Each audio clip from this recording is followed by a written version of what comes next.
Hello and welcome to the Feel Good Club podcast.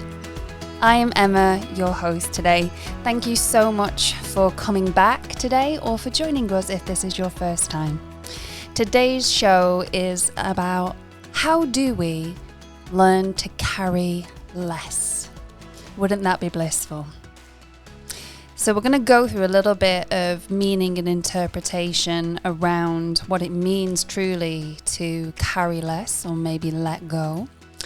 We'll deep dive into some yogic philosophy, some psychological approaches, and then we're going to finish with just understanding a bit more of how can we bring this concept into our day-to-day life through some very simple practices.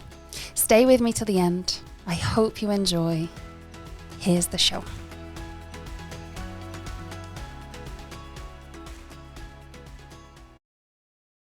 Hello, everybody. Thank you so much again for being here.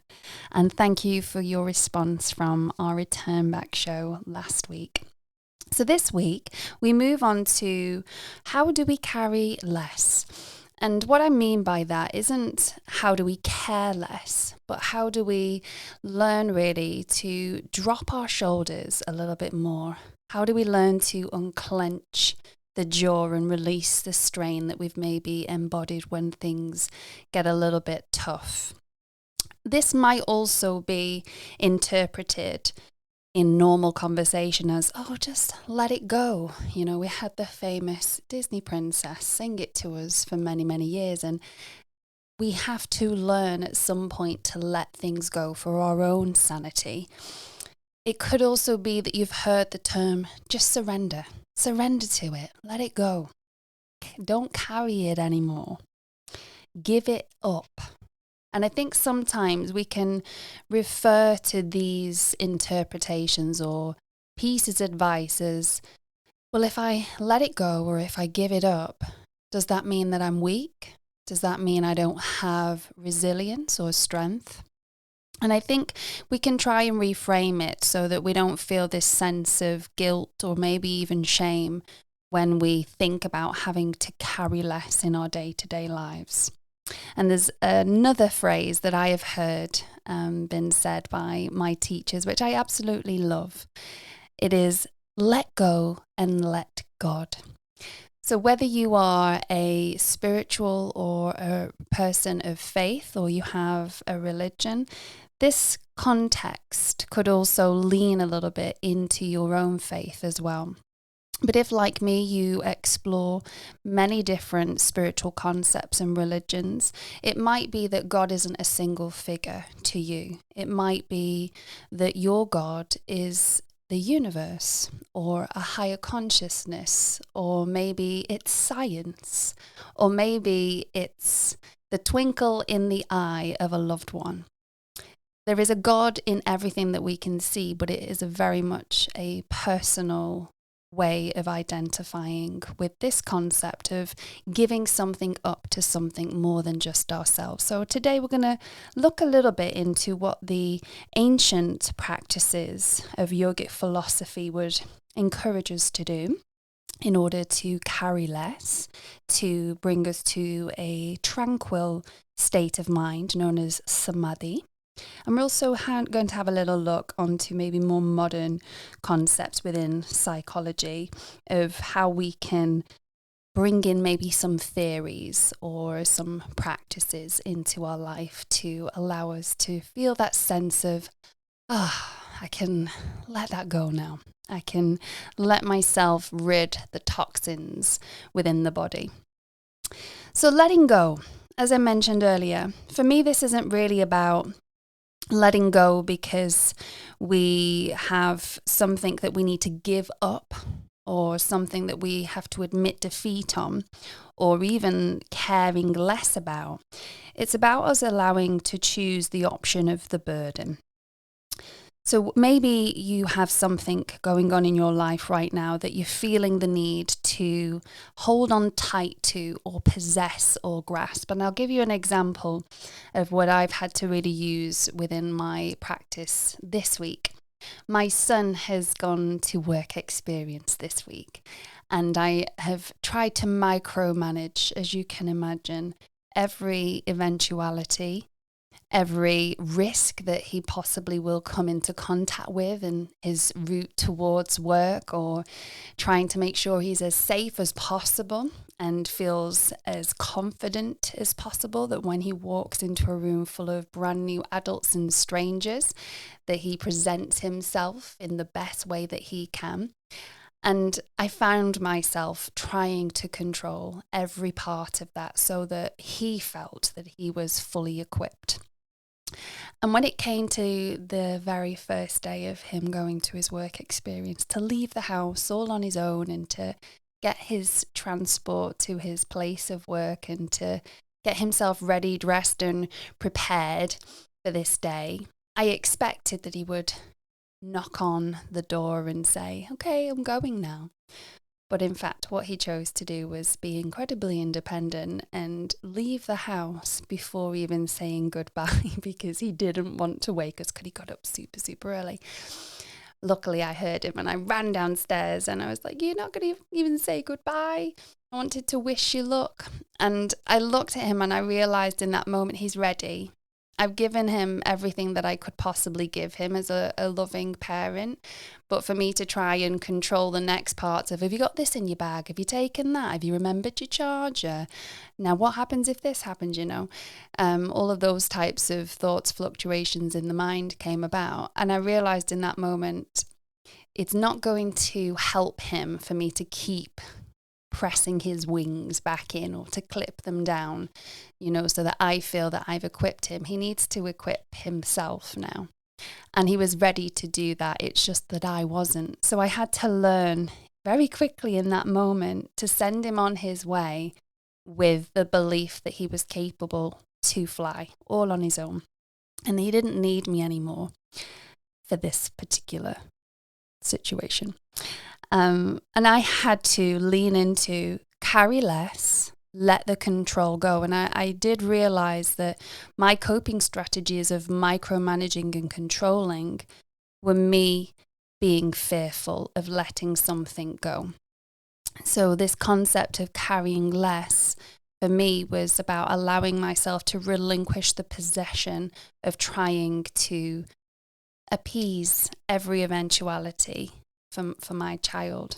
So I have been practicing what I am preaching this week with trying to let go a little, relinquish the possession, and also relinquishing the things that I can't control. And I think that's a really important message. We often hold on and grasp and possess things that we think that we can control, to later find out that actually by doing that, we are causing ourselves so much suffering. And a lot of the time, it actually isn't within our control. Things like we can't control what is going to happen actually tomorrow. We can't control what is going to happen the day after. And we can't really control what has happened in the past. We can only take the right actions today. And when we try to plan so far ahead by this element of control or possession out of fear that we need to micromanage many things, we're actually not living in a balanced way. The mind is filled with fear or worry or anxiety. So this concept of carrying less is asking us actually to drop the tomorrow, drop what happened yesterday, and take the right actions, the right words, and the right thoughts today so that we can create the future that we want, but not to be absorbed by the outcome of it. And so that leads me into how we can feel this sense to start with of letting go. And I just want to guide you through a very simple meditation. If you've practiced with me before, then you will know this meditation well. It's a breathing practice that goes along with a mantra. And the mantra is simply, let go. As we inhale, we're going to silently say the word let. And as we exhale, we're going to silently say the word go. So just prepare yourself in a comfortable seat. If you're driving, please don't let go of the steering wheel. You can do this with your breath, or you can come back to it later. But if you're able to, just find a really comfortable seat. And then feel a sense of length in your spine. And then if you can, if it's safe for you to do so, just close your eyes or lower your gaze softly. Unclench the jaw, let there be a space between your teeth. And then begin to take a slow and deep breath in through both nostrils, in through the nose. And then take a slow and deep exhale through the nose. Breathing in through the nose, fully and deeply. Breathing out through the nose, fully and deeply. Just one more breath like that. Breathing it in. And breathing it out. Once you feel that cycle, that even rhythm of breath, begin to silently say to yourself the word let on your inhale. And silently say to yourself the word go on your exhale. Inhale, let. Exhale, go. Inhale, let. Exhale, go. Keep letting go. Letting go of any tension or strain in the body. Keep letting go of any thoughts that arise. Just for now, just for these next few breaths, just see them float by. Let go of any expectations you have for today or tomorrow. And let go of whatever came or happened yesterday. Just 2 more letting goes, fully and deeply. Let. Exhale, go. 1 more let. Exhale, go. As you come to the end of that exhalation, just allow yourself to gently blink into your eyes if they were closed. Maybe take a little bit of a movement in your body. And then just find yourself feeling a little bit more conscious of yourself and your surroundings. And then just offer yourself a little reflection. How did it feel? How did it feel to return back to yourself just a little bit more by even just thinking about the breath going, or maybe physical tension going in the body? Did it feel that you were able to drop something or just let it pause for a moment? And if so, hopefully what you found through that was that you started to return back to yourself, this natural state a little bit more, where maybe just for that moment in time, the worries of day-to-day life just stepped to the side and your real self was able to present. And this really is what the concept of carrying less allows us to explore. It's not to suggest that there aren't terrible things going on in the world or difficult things going on in our life. But it's asking us to step out of that so that we can think about the right thought, the right attitude, and the right action to be able to support the right next step, rather than us living in this heavy burden that we can all sometimes get ourselves into, and living within that and then choosing to react from that place of spiraling or feeling everything is heavy and loading on top of us. And through yogic philosophy, there is a sutra but also a Niyama, which is a personal practice. It's the 5th Niyama, which is known as Ishvara Pranidhana. Ishvara Pranidhana. Ishvari means God, or maybe humanity, or as I mentioned before, something else that connects you with a higher consciousness. Pranidhana means to surrender to that. So surrender to a higher consciousness so that we can release ourselves really from those possessions or those fluctuations of mind, that if we allow something else that maybe is above us, and I mean that in the context of feeling that we have something to fall upon as a faith, then we can allow ourselves the grace to relinquish the worry of it, because the possession is no longer ours. And again, it's about thinking about how can I have the right attitude. So that concept of let go and let God would very much connect with Ishvara Pranidhana. That maybe if we dedicate our thoughts, our words and our actions to something more than just ourselves, say to humanity, then we can act from a place that doesn't feel that we are burdened. It feels that we are part of caring. So not to care less, but we care. But we don't have to carry it all on our own. And I think there's a real beautiful healing potential there. That when we maybe feel that we have to carry so much on our own, that to be able to rely on something more or on humanity can give us a real sense of strength, encouragement, and also connection, which is so very important for us to be able to reach this tranquil state of mind. So Ishvara Pranidhana would ask us to dedicate all of our efforts in our day-to-day life to something more than just ourselves. It would ask us to let go at times of this physical body that we maybe possess. So when we're going through different chapters in our lives, our bodies may change.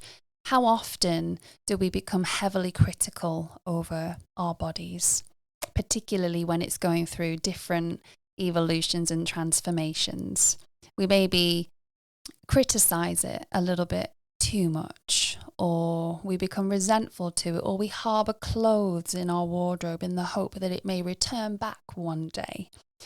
It would be for us to let that go, because we recognise that actually by not letting that go, we are causing ourselves some suffering, which isn't the right action towards our efforts towards something more than just ourselves.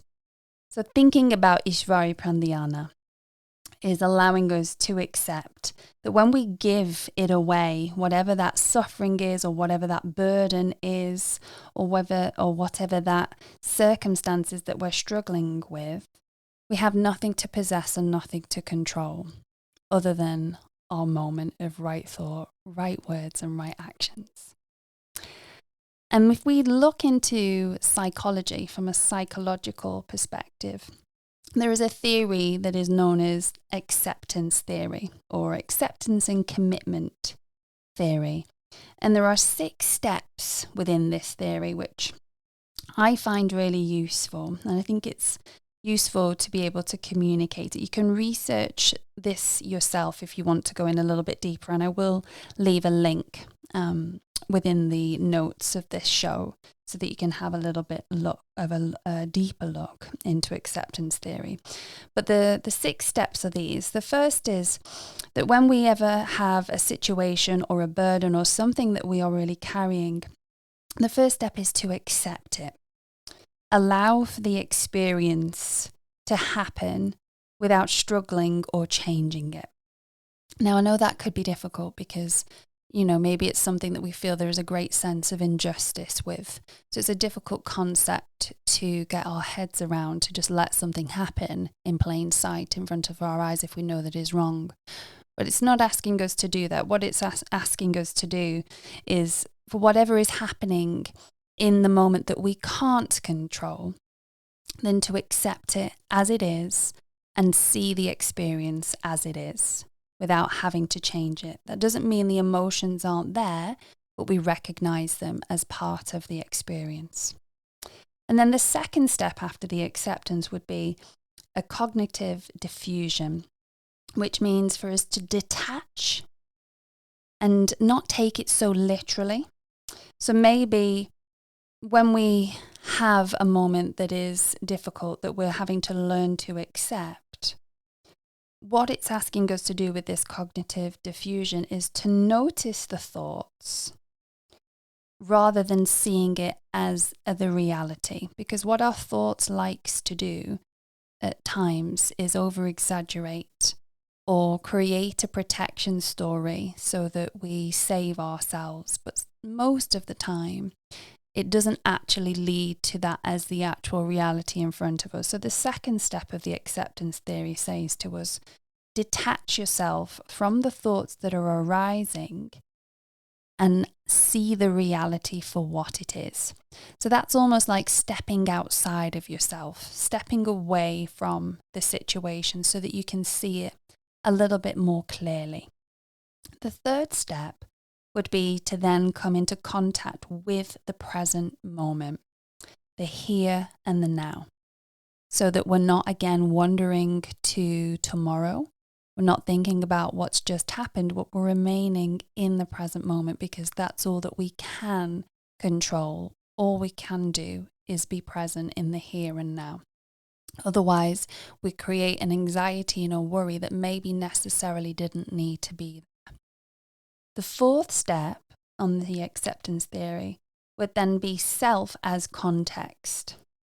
So allowing ourselves to recognize our conscious awareness, which is separate from the thoughts that we are observing. And the best way I can liken to this is if you did sit in meditation, like you've just done with the let go meditation, and you're saying to yourself, let and go.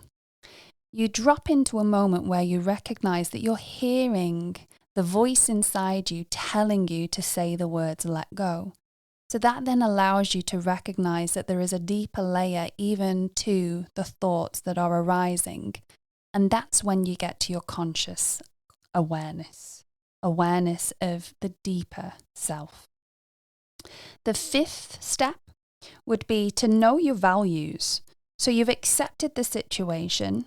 You've detached from the thoughts so that you can recognize the actual reality. You're then present within that moment. You're in the here and the now, and you are consciously aware. You then need to allow yourself to recognize your values. Once you're in the reality, you're in the here and the now, does it mean you need to step away from it because it goes against your values? It goes against your boundaries. And try to clarify what is important to you in that moment. And then that leads you to the sixth step, your committed action, the steps to keep aligning with yourself. So once the situation is in front of you, once you've detached from the thoughts that are arising and you're able to be in the reality with the here and the now, and you have found yourself being consciously aware with your values, knowing what is important to you, you decide as a committed action that is aligned with yourself, whether you stay or whether you go, whether you carry it or whether you let it go. And that is the acceptance theory that allows us to connect in with the ancient practices of Ishvara Pranidhana, which is to give it up.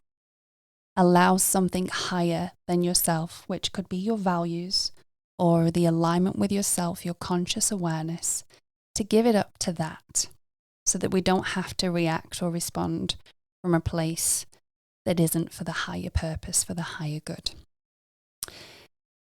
And this leads me into another wonderful theory that I came across a few years back from an Indian monk called, I hope I pronounce his name correctly, Gokul Das. And you'll be able to find him on social media. And he is a wonderful communicator of Dharma and spiritual teachings. And he presented this theory of the why worry theory.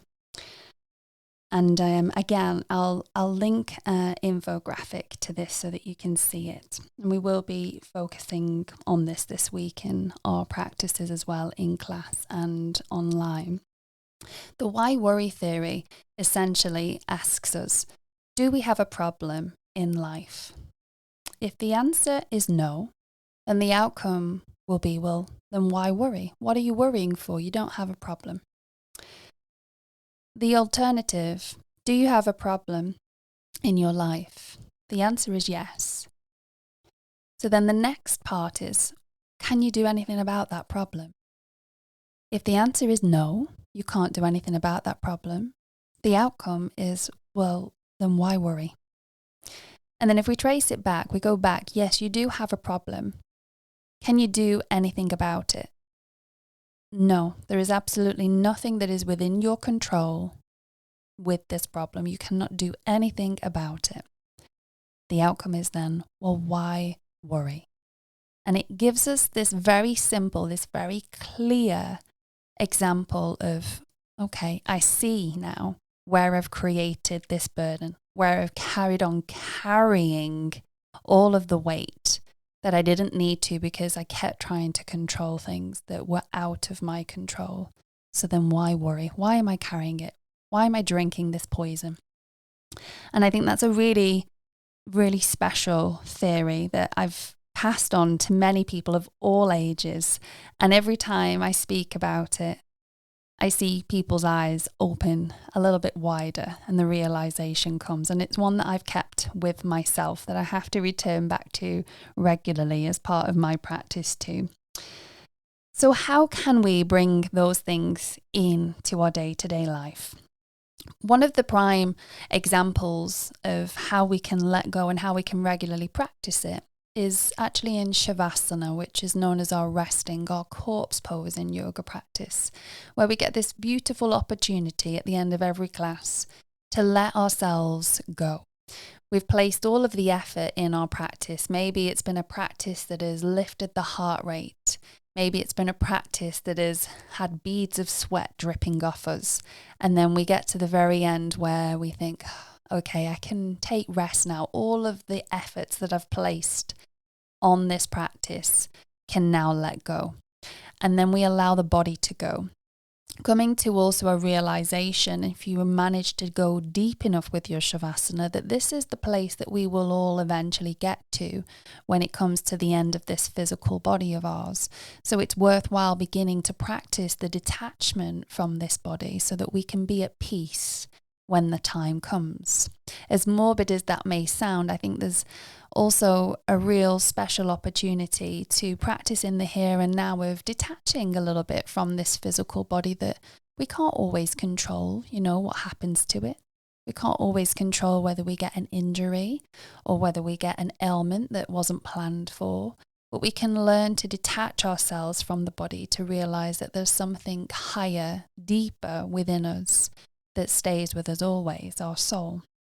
So in Shavasana, when it comes to it, allow yourself to prepare for Shavasana in the same way that you would do for any other postures. Make yourself comfortable as you can in it, and then allow yourself to step by step release each part of the body and let it go into the earth. Give it up to a god. Give it up into your yoga mat. And if you can start doing that daily, you'll get this idea, this concept of carrying less so that you can care more of the things that you're meant to care about. You could do the let go meditation as we did at the very start. And that's a really simple one that you can do with your mala beads. You can do when you're traveling. You can do when you're walking. You can do that let go meditation at any time, maybe as a little reset. Someone said something to you or done something that's triggered you and you're ready to respond and you're ready to respond and move away from your core values. Choose the let go before you respond. Just take 10. You could think about the why worry theory. I do regularly. You could practice prayer. So prayer is another beautiful opportunity to sit with yourself just for a few moments, almost like an internal journal of maybe praying to a higher being or to a God or to yourself, the God that is within you, a prayer for peace, a prayer for hope, a prayer for guidance. And when you put that guidance request out, normally you'll hear something return back to you, whether that is your intuition or a message from afar. Having that opportunity to bring another in to your practice, to relinquish you from the worries, is a really helpful practice to do. And then continuing, I think, with the radical acceptance in the moment, accepting the reality without noticing the emotion. Open up and breathe, and name it. When you see an issue in front of you, name that issue. Notice the emotion that has come around it, and then allow yourself, without fighting, to just breathe through it and then take your next right action. So there are practices on our theme for this week. I hope that you can find the opportunity to carry less this week, to let go, to give up, not because you're weak, but because you are strong. Thank you so much for being here. If this resonated with you, you know someone it may help, please share, please subscribe to the show, and I'll see you next time. Om Shanti. Peace out.